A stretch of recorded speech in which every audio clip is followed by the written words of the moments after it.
Ok, bonjour tout le monde, c'est Lionel, au volant comme d'habitude de ma Camaro 2018. Vous allez la voir souvent, donc écoutez, voilà, autant vous donner l'année, le modèle, pour ceux que ça intéresserait. C'est une turbo, 4 cylindres, tout ce qu'il y a de plus basique.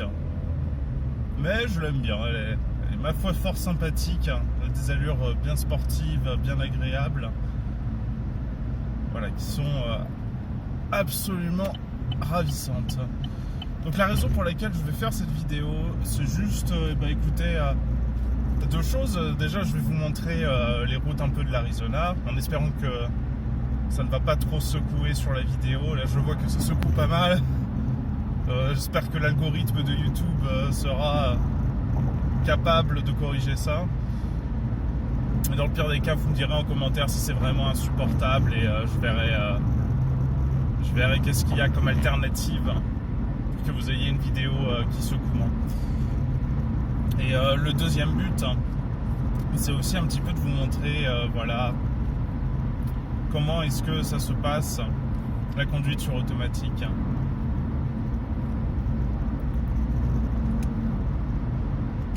Alors le but évidemment, ça va être pour moi, ça va être un petit peu de casser quelques légendes que vous avez pu entendre sur les automatiques, notamment sur un prétendu plaisir de conduite en manuel. Voilà, déjà je vais vous montrer que on est tout à fait bien en automatique, on n'a pas l'impression qu'il nous manque quelque chose en fait. Et c'est quelque chose quand même très important d'avoir un plaisir de conduite relativement intact. Alors, une chose qu'il faut bien comprendre par rapport à une manuelle, c'est que voilà, il y a normalement, si on regarde vraiment ce qu'il y a de plus basique, il y a entre guillemets une seule vitesse en tant que conducteur sur une automatique. C'est pas la vérité dans les faits, mais c'est ce qu'on ressent en tout cas quand on conduit. Voilà, il y a est-ce que je suis en marche avant, est-ce que je suis en marche arrière, est-ce que je suis à l'arrêt, est-ce que est-ce que je me fais remorquer. Voilà, normalement ce sont les 4 questions que se pose la personne qui conduit une automatique. Pourquoi ? Parce que est-ce que je vais mettre, voilà, est-ce que je suis à l'arrêt, donc est-ce que je vais me mettre en parking si je me gare, la marche arrière, est-ce que je vais mettre la vitesse marche arrière, est-ce que je me fais remorquer, dans ce cas-là est-ce que je me mets en neutre pour que les roues puissent bouger sans faire bouger le moteur, et ensuite est-ce que je conduis, est-ce que je vais me mettre en drive. Voilà, il y a une 5e question sur la plupart des voitures automatiques, est-ce que je vais me mettre entre guillemets automatique en mode manuel. Ça c'est plus pour les montagnes, notamment si vous allez vous retrouver sur une pente descendante qui est assez raide. Voilà, vous allez rétrograder, vous allez forcer le moteur à rétrograder, juste pour ne pas accélérer trop vite, comme vous pourriez le faire si jamais la voiture avait libre cours et choisissait automatiquement la vitesse la plus élevée possible. Donc voilà, vous avez la possibilité de rétrograder tout à fait sur une voiture manuelle, c'est très facile. C'est directement sur le levier de vitesse. Donc voilà. On va vraiment beaucoup parler de la boîte automatique aujourd'hui. Et on en profite aussi pour aller regarder ces magnifiques routes de l'Arizona. Moi j'adore ces autoroutes. C'est vraiment... déjà c'est vraiment très très beau. Moi j'aime vraiment beaucoup le décor, si vous voulez. Alors là on voit pas très bien, on le voyait mieux il y a quelques instants, mais si vous voulez le côté voilà, terre jaune rougeâtre avec beaucoup de cactus, de la végétation comme ça. Voilà, moi en tant que Français, voilà, de souche, j'ai envie de dire, pour moi ici je suis à Disneyland en fait. C'est vraiment, j'ai cette sensation bizarre d'être dans un immense parc d'attractions. Allez, petite remarque Là, parce que je sais qu'il y a une histoire de canicule là en France. Là, il nous fait... Oh, ça va, il nous fait pas trop chaud. Il fait 100 degrés Fahrenheit. J'ai pas envie de dire de bêtises. Il me semble que ça fait genre 38 degrés. Non, ça fait... Ouais, ça fait 38 degrés Celsius, un truc dans le genre, peut-être 40. Mais voilà, chez nous, la journée, il peut faire du 48. Hein, il nous arrive, c'est rare, mais il nous arrive d'atteindre les 50 degrés. Donc bon, hein. Voilà, ne vous plaignez pas trop, vous êtes quand même relativement bien lotis. Même si c'est vrai qu'ici il fait tellement sec qu'on a un avantage quand même, qui je suis sûr rend les Français jaloux, c'est qu'on n'a pas de moustiques. Et alors ça, c'est vraiment, c'est quelque chose qui ne me manque pas, hein. Je vais être honnête. Autant la bouffe, ça me manque beaucoup, autant les moustiques, non pas trop. Enfin bref, et puis regardez-moi ça. Oula. Alors ça, qu'on soit en France ou aux États-Unis, là vous voyez la voiture là qui est partie comme un bolide. Devinez la marque sans déconner. BMW, comme d'habitude. Hein, où qu'on soit dans le monde, cela, il y a toujours moyen qu'il se fasse remarquer. Bref. Hein. Donc il y a des choses à dire sur la boîte automatique. Moi, il y a quelque chose... Il y a vraiment un argument, si vous voulez, qui m'énerve beaucoup sur la boîte automatique. Enfin, oui, sur la boîte automatique et la boîte par rapport à la boîte manuelle. Et ça m'énerve parce qu'en fait, c'est faux, c'est un mensonge. Quand les gens disent, et vous entendrez que des gens qui conduisent des manuels, hein, vous dire ça. Quand les gens qui conduisent des manuels vous disent que mais les automatiques, ça coûte cher. Le problème, c'est que tu vas rouler et à un moment, tu vas devoir changer ta transmission. Ça casse tout le temps. Et puis ça coûte une blinde. Moi, ma boîte automatique, ma boîte manuelle, pardon, je la fais changer pour 400 €. Toi, ta boîte automatique, si tu as de la chance, tu en auras pour 1000 €, voire 1200, 1500 si tu n'as vraiment pas de chance. Alors, il y a un fond de vérité, vraiment un fond. Maintenant, je vais rajouter mon petit grain de sel. Alors déjà, le grain de sel important, qui est même très important, c'est à quelle fréquence est-ce qu'on a besoin de faire ça? Parce que déjà, il faut savoir que si on doit changer une boîte automatique tous les 20, 25 000, 30 000 km comme une boîte manuelle, oui, effectivement, c'est un argument de valeur. Mais est-ce que c'est vraiment le cas? Est-ce que c'est vraiment le cas? Non. Non, pas du tout. C'est pas du tout le cas. On ne remplace pas du tout une boîte manuelle à la même vitesse qu'on remplace une boîte automatique. Pourquoi? Parce que une boîte manuelle, si vous voulez, en fait, vous allez toujours faire quelque chose de mauvais. Vous n'allez jamais bien le faire, jamais. Hein. Quel que soit votre niveau, vous n'allez jamais bien changer de vitesse. Et alors, qu'est-ce que j'entends par vous n'allez jamais bien changer de vitesse? Parce qu'il y a des gens qui vont dire je dis n'importe quoi, ça fait 10 ans que je conduis une manuelle, je sais plus de 10 ans, 20 ans, 30 ans, je sais très bien changer une vitesse sur ma manuelle. D'ailleurs, je ne cale jamais. Voilà, arrête de dire des bêtises s'il te plaît. Et non, en fait, je suis désolé de vous l'apprendre, hein, c'est comme ça, vous changez mal de vitesse. Et c'est pas de votre faute, vous êtes des humains, vous n'êtes pas des ordinateurs, on n'a pas les moyens techniques de faire ça correctement. En fait, ce qu'on fait, c'est vraiment une approximation, c'est vraiment comme un borgne qui essaierait de faire rentrer une aiguille dans un trou, quoi. Quand on essaie vraiment d'aligner les vitesses, quand on essaie d'aligner les rouages du moteur des vitesses. Donc en quoi est-ce que ça va se traduire? Eh bien ça va se traduire par une usure entre guillemets prématurée, entre guillemets, parce que vous êtes humain, donc vous n'allez pas avoir le choix, c'est à la vitesse où ça va se dégrader de toute façon. À chaque fois que vous allez changer de vitesse, vous allez abîmer les rouages dans votre boîte parce que vous faites un peu n'importe quoi. À chaque fois, il y a les dents des rouages qui vont s'abîmer. Et c'est la raison pour laquelle une boîte manuelle va y avoir besoin de changer tous les 20 000, 30 000 km. D'accord? Maintenant, comment ça se passe pour une boîte automatique? Les boîtes automatiques ont énormément changé. Il y avait une époque où c'était un système pneumatique, faut dire ce qui est, mauvais, qui cassait tout le temps, qui en plus de ça, d'un point de vue économie d'essence, était absolument horrible.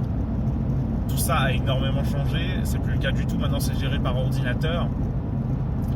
Et alors, croyez-moi que l'ordinateur fait un boulot vraiment excellent.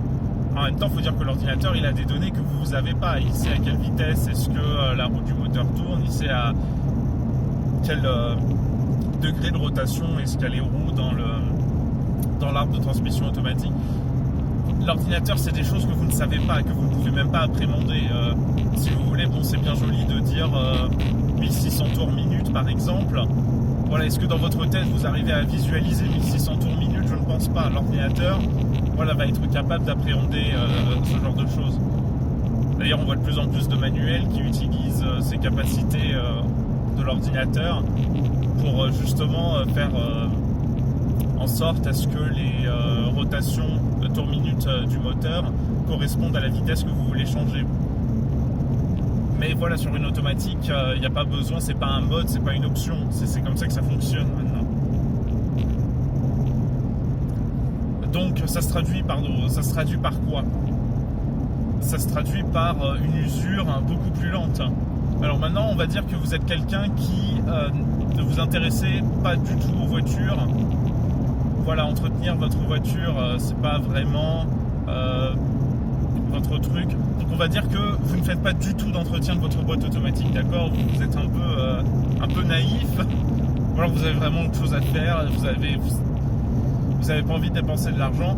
Donc voilà, vous allez conduire votre voiture à boîte automatique jusqu'à ce que la boîte automatique tombe en panne.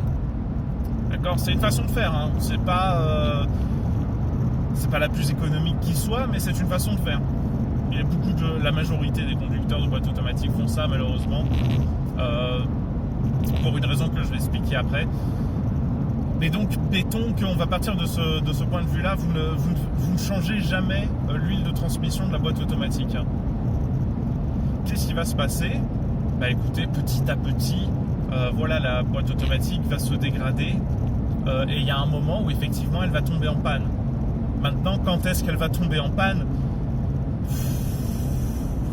Je vais être honnête avec vous, hein. J'ai vu des voitures, alors bon, on est aux États-Unis, 220 miles, 300 000 miles, pardon, 220 000 miles, avec toujours la boîte automatique d'origine. Alors, elles avaient des problèmes, c'est pour ça que je m'en rappelle.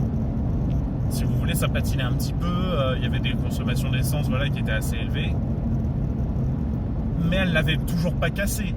300 000 miles, ça fait du poids. Allez, on va être un peu généreux avec les boîtes manuelles, on va dire que ça nous fait du 400 000 km.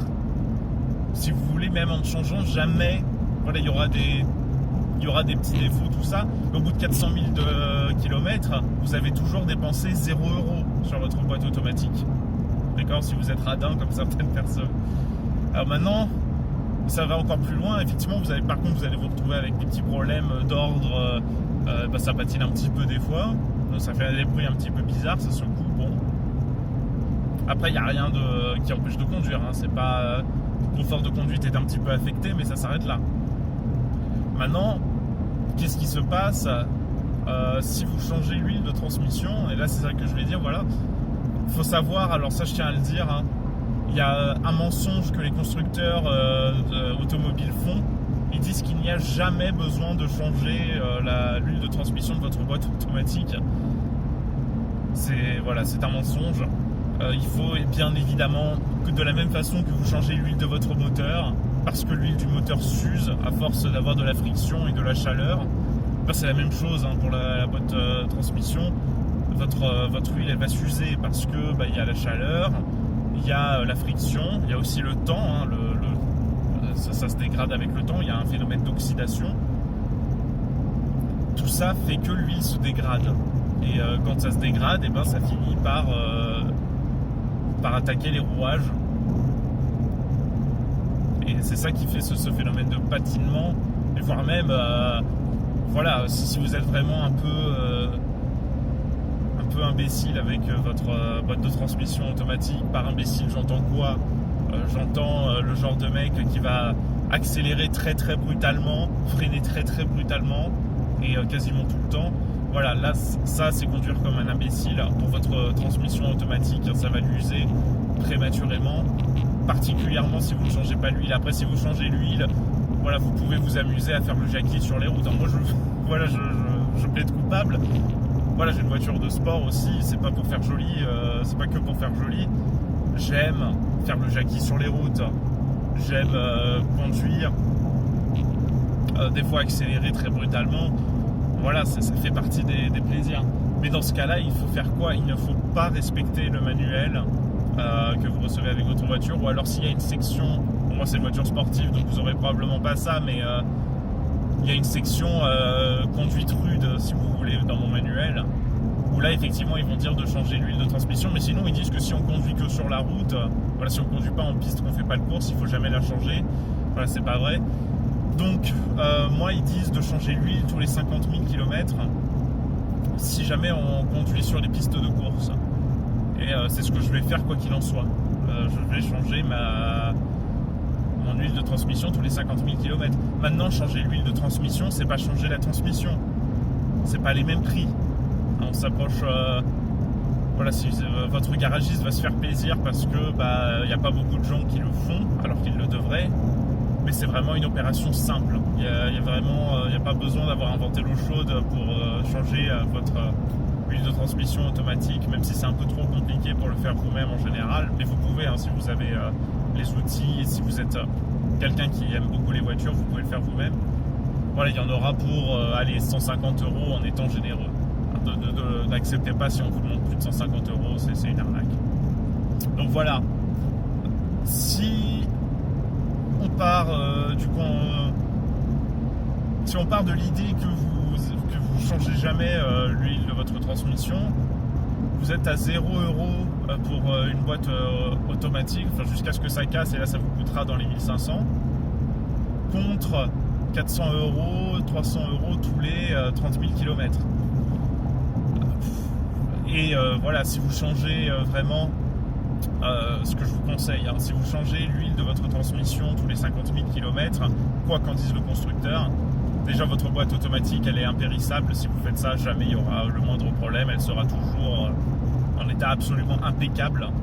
Vous serez mort avant votre boîte automatique.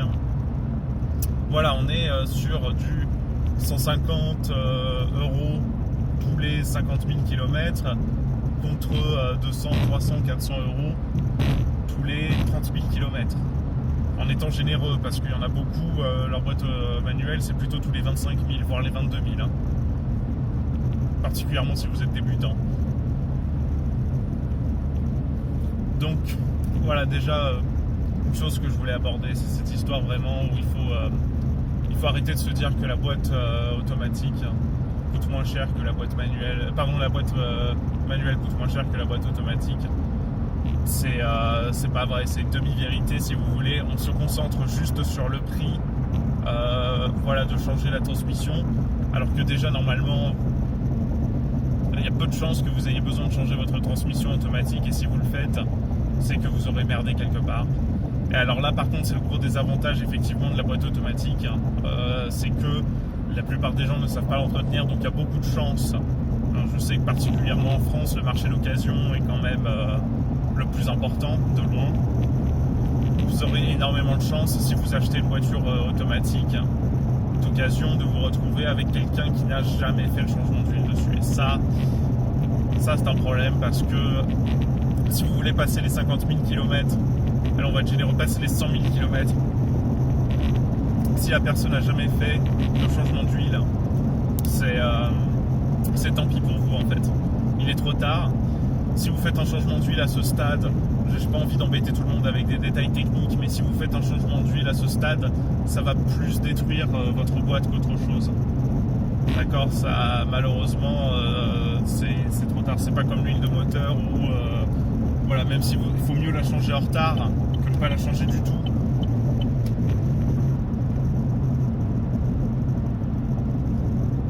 Aïe, ce mec vraiment pas terrible, ce doublage là qu'on vient de voir. Bref, la boîte automatique coûte normalement beaucoup moins cher. Et on parle sur le long terme bien sûr.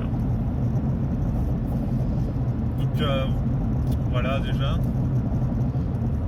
Et il y a une autre légende une autre légende, oui, une autre croyance, on va dire, que les gens ont, qui est que une boîte automatique est moins performante. Là, je parle vraiment de vitesse d'accélération, moins performante qu'une boîte manuelle.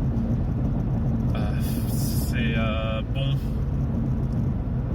Cette légende, elle a une origine, si vous voulez, mais déjà, je vais commencer par dire, il y a une raison pour laquelle plus la voiture est sportive, plus il y a de chances de vous retrouver avec même pas d'option pour une boîte manuelle, en fait. Pourquoi ? Qu'est-ce qui se passe ? Pourquoi est-ce que sur une voiture vraiment de compétition, on ne va pas avoir de boîte manuelle ? Qu'est-ce qui se passe ? Je veux dire, je suis sûr que dans l'esprit des Français, la boîte manuelle, c'est au contraire ce qui permet de faire la course, alors que la boîte automatique, c'est pour bébé, c'est vraiment, ou alors pour la ménagère qui n'a pas envie de s'emmerder, passez-moi l'expression, mais qui n'a pas envie de s'emmerder à changer les vitesses toutes les 5 minutes. Alors, pourquoi ? Eh bien, il y a ce que j'ai raconté par rapport à l'ordinateur qui change les vitesses pour vous. Voilà, je vais le redire, l'ordinateur change les vitesses beaucoup mieux que vous ne le ferez jamais. Vous êtes mauvais comparé à l'ordinateur, d'accord ? L'ordinateur, il change de vitesse, vous ne le sentez même pas, il n'y a pas le moindre à-coup, il n'y a pas la moindre friction, si vous voulez, tout se fait vraiment sans le moindre accroc, quoi. C'est parfaitement fluide comme mécanisme. Donc, qu'est-ce qui se passe ? Pourquoi est-ce que on se retrouve avec des boîtes automatiques sur les voitures de course ? Alors, il faut savoir, voilà, dans le monde particulièrement du rallye automobile, il y a deux types de pilotes. Il y a les pilotes normaux, qui viennent d'arriver, voire même bons, allez, on va dire bons, qui ont une boîte manuelle. Pourquoi ? Parce que effectivement, ils peuvent contrôler le nombre de rotations minutes. Donc ils peuvent contrôler la puissance de l'accélération. Ils peuvent utiliser le frein moteur, même si dans le rallye c'est pas trop ça. C'est plutôt au contraire garder la vitesse la plus basse le plus longtemps possible, histoire vraiment d'avoir l'accélération la plus élevée. Ou alors dans une étendue, dans une plage de rotation minute qui permet une bonne accélération. Mais les pilotes vraiment excellents, ils n'utilisent pas une boîte manuelle. Ils utilisent une boîte automatique. C'est bizarre, non ? Pourquoi ? Alors déjà, bon, je vais quand même mettre mon grain de sel dans mon propre argument.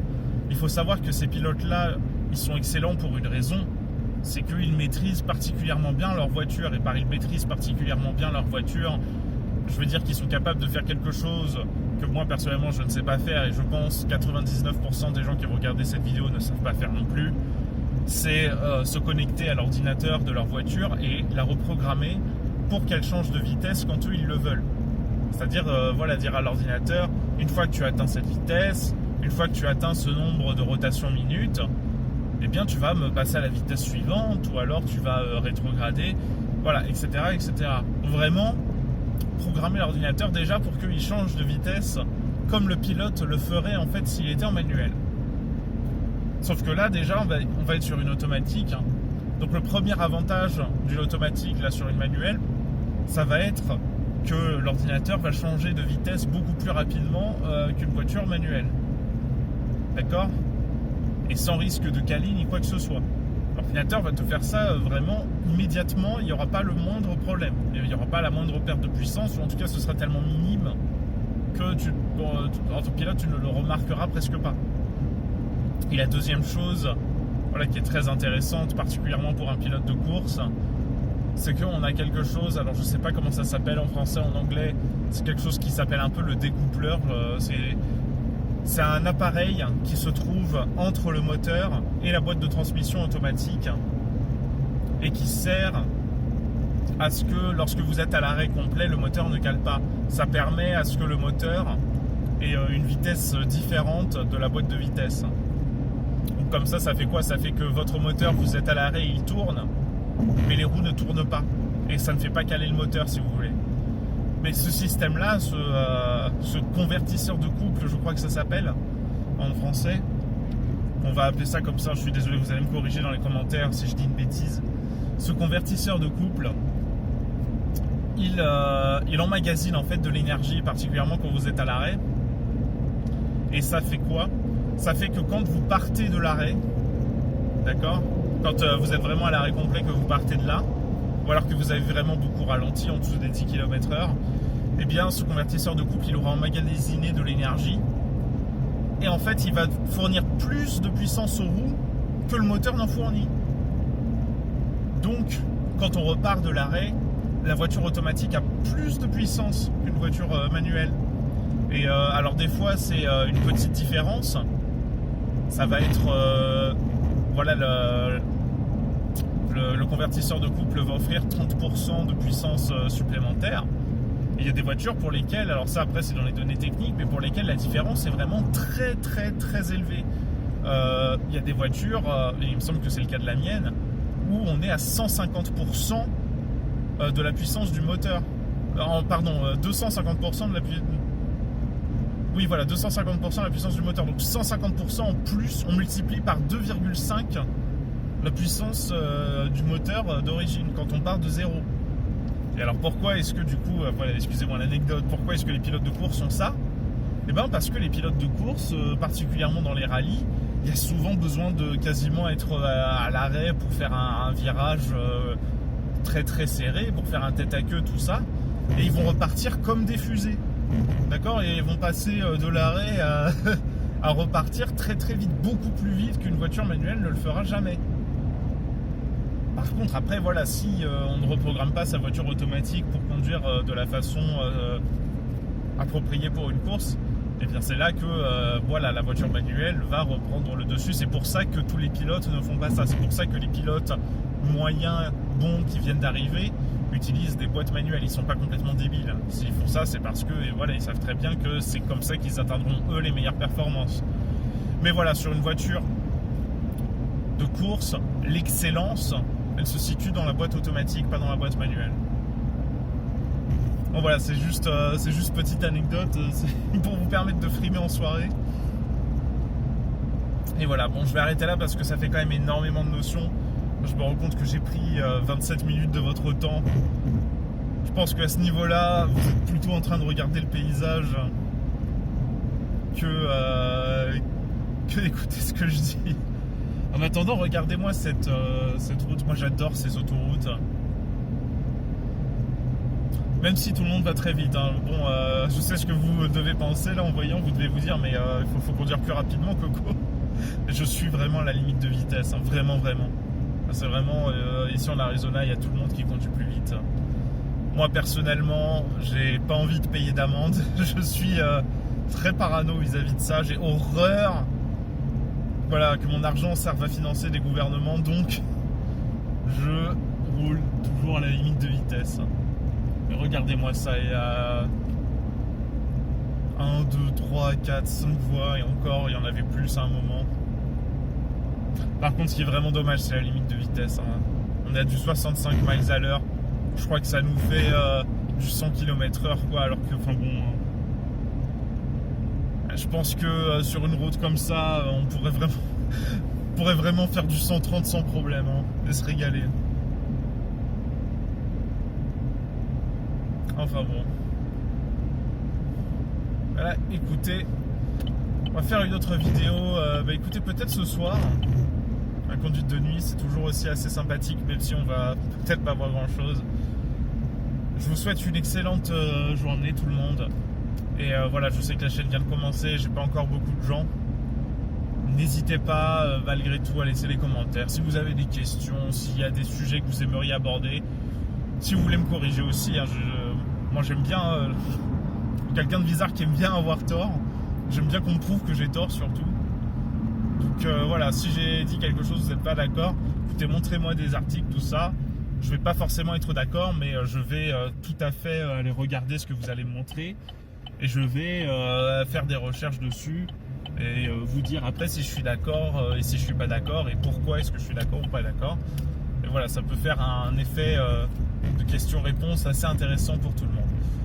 Écoutez, je vous souhaite une bonne fin de journée pour vous. Je pense qu'il doit être dans les 14 heures par là. Chez moi, il est même pas 10 heures encore du matin. Donc voilà, passez une excellente journée, soirée tout le monde. À bientôt.